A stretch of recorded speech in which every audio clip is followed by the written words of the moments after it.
আমি ভাল লগাটো বিচাৰি ভাল পোৱা মানুহবোৰেই হেৰুৱাব লগা হয়।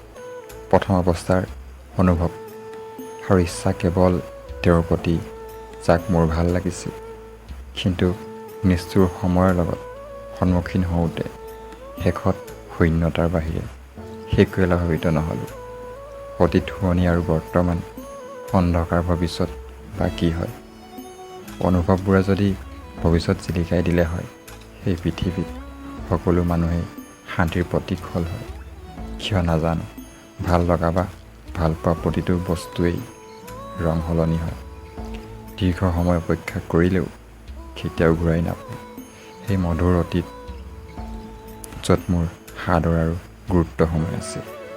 এখন কাগজত লিখি কেতিয়াও শেষ কৰিব নোৱাৰোঁ। উৰণি উৰণি হেঁপাহৰ উৰণি